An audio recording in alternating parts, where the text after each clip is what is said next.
नमस्कार मंडळी. आज मराठी ऑडिओ कट्टा घेऊन आले आहे सौ वैजयंती डांगे लिखित मन पाखरू वेल्हाळ. सदरचे पुस्तक सौ वैजयंती डांगे मॅडमनी श्रोत्यासाठी विनामूल्य उपलब्ध करून दिल्यामुळे आम्ही त्याचे शतशः आभारी आहोत. मन पाखरू वेल्हाळ. भाग पहिला. शब्दप्रभू. शब्दप्रभू.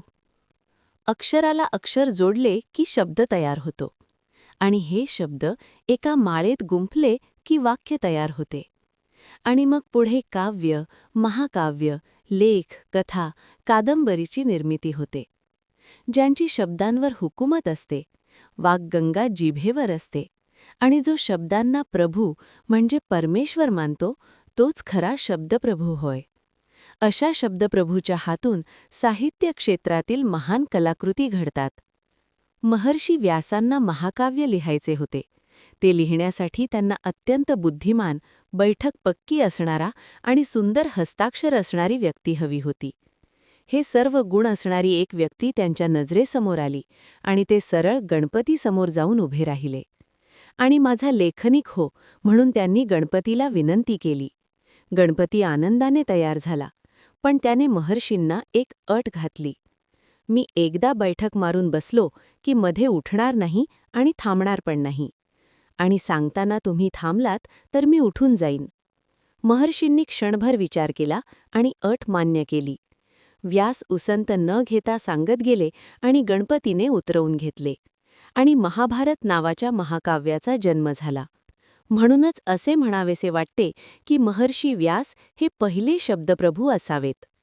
नंतर कुरुक्षेत्रावरील युद्धाचे धृतराष्ट्राला शब्दशः वर्णन करून सांगणारा संजय हा देखील शब्दप्रभूच म्हणावा लागेल. एवढ्या मोठ्या युद्धभूमीवर सुरू असलेल्या महासंग्रामाचे तंतोतंत वर्णन करणे सोपे नव्हते. अशा शब्दप्रभूंच्या महालात सरस्वती वास करते. म्हणूनच इतक्या लहान वयात ज्ञानेश्वर ज्ञानेश्वरीची निर्मिती करू शकले. तुकारामांची गाथा, एकनाथांचे भागवत, कबीराचे दोहे, जनाच्या ओव्या हे एवढे प्रचंड साहित्य बघितले की हे सगळे संत शब्दांना परमेश्वर मानत होते याची खात्री पटते. आणि म्हणूनच शब्दांच्या माध्यमातून इतक्या महान साहित्याचा ठेवा आज आपल्याला लाभला आहे. महान कवी लेखकांच्या घरी सरस्वती पाणी भरते असे म्हणतात. टिळकांचे गीतारहस्य किंवा सावरकरांचे कमला हे याचं उत्तम उदाहरण आहे. असे म्हणतात की जे न देखे रवी ते देखे कवी. कधी आपण विचारही करू शकणार नाही अशा कल्पना त्यांच्या मनात येतात, आणि कवितेच्या रूपात कमीत कमी शब्दात आपल्या डोळ्यांसमोर त्यांच्या मनातील कल्पना चित्रच उभे करतात. लेखकसुद्धा एखाद्या घटनेचे, गोष्टीचे किंवा कल्पनाचित्राचे हुबेहूब वर्णन आपल्या डोळ्यासमोर उभे करतात. पुस्तक वाचताना खडानं खडा प्रसंग डोळ्यासमोर उभा राहतो. ही सगळी शब्दांची आणि योग्य ठिकाणी योग्य शब्द निवडून चपखल बसवणाऱ्या शब्दप्रभूची किमया असते. त्यांच्या डोळ्यांनी आणि शब्दांनी आपण जग बघू शकतो. आपल्या राज्यघटनेने आपल्याला विचार स्वातंत्र्याचा हक्क दिला आहे. त्यामुळे राजकारण, समाजकारण, अर्थकारण ह्या आणि अशा अनेक गोष्टींवर आपण विचार व्यक्त करतो. आजच्या काळात तर आपले विचार लोकांपर्यंत पोहोचवण्यासाठी व्हॉट्सॲप, फेसबुक, ट्विटरसारखी अनेक माध्यमे उपलब्ध आहेत. पण फार थोड्या लोकांना आपले विचार योग्य शब्दात मांडता येतात, कारण त्यांच्या विचारांवर आणि शब्दांवर त्यांची हुकूमत असते. आपल्याला मिळालेल्या स्वातंत्र्याचा आणि आपल्याकडे असलेल्या लेखन कौशल्याचा योग्य ठिकाणी आणि योग्य कारणासाठी वापर करणे महत्त्वाचे असते. अशा लोकांना वाक्पटूसुद्धा म्हटले जाते. प्र. के. अत्रे, अटल बिहारी वाजपेयी, बाळासाहेब ठाकरे ही माणसं उत्तम वाक्पटू होती. शब्दांवर त्यांची पकड फार मजबूत होती.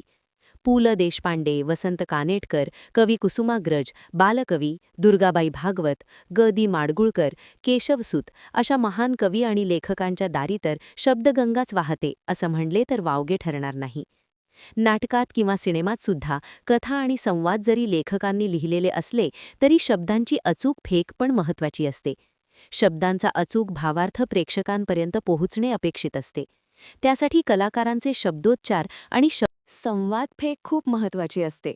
त्यामुळे एकार्थी त्यांना पण शब्दप्रभूच म्हणायला हवे. महर्षी व्यासांपासून ते आत्ताच्या काळातल्या सगळ्या शब्दप्रभूंना माझा मनापासून नमस्कार आणि मानाचा मुजरा. मन पाखरू वेल्हाळ.